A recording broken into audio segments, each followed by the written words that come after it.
नमस्कार. ही short film काल्पनिक नसून सत्य प्रसंगावर आधारित आहे.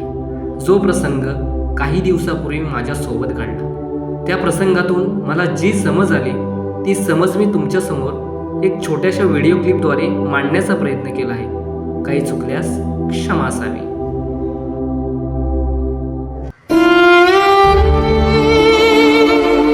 हे बघा, हे ते विकलांग व्यक्ती आहेत ज्यांचं पात्र मी साकारलं आहे.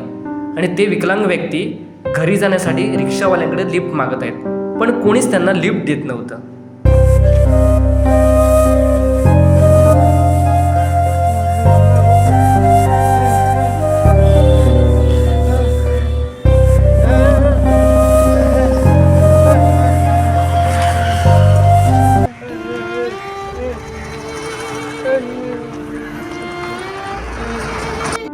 हा बघा, हा मी आहे ज्याचं पात्र माझ्या मित्रानं साकारलं आहे. मीही त्याच वाटेने जात होतो आणि माझं लक्ष त्या व्यक्तीच्या हाताकडे गेलं तर त्याच्या हातामध्ये 20 रुपयाची नोट होती. पण माझं लक्ष तिथं गेलं, पण मीही ते दुर्लक्ष केलं आणि पुढे निघून गेलो.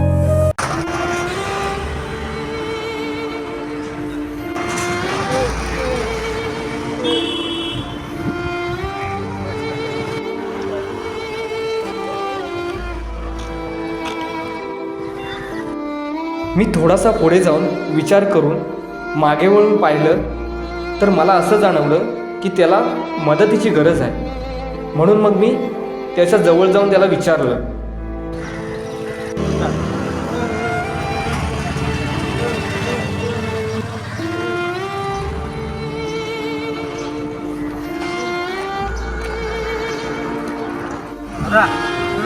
कुठे जायचंय?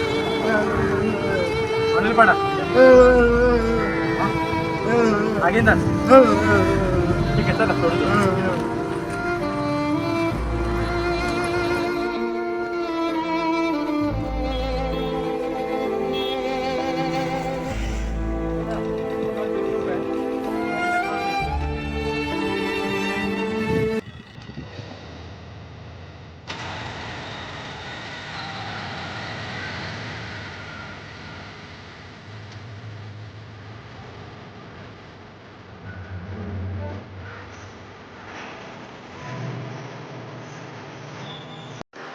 शेवटी मी त्याला रिक्षात बसवलं आणि तो निघूनही गेला. पण तो निघून गेल्यानंतर मला अशी समज आली की आपण अशा लोकांना का कमजोर समजतो. त्यांनी त्यांच्या भावना कोणासमोर व्यक्त करायच्या. आज मला परमेश्वरानं संधी दिली त्याची हेल्प करण्यासाठी. पण पुढे जाऊन तुमच्या आयुष्यात जर असा एखादा प्रसंग आला तर त्या व्यक्तीची नक्कीच मदत करा. तो कमजोर आहे म्हणून नाही, माणुसकी जिवंत राहावी म्हणून. धन्यवाद.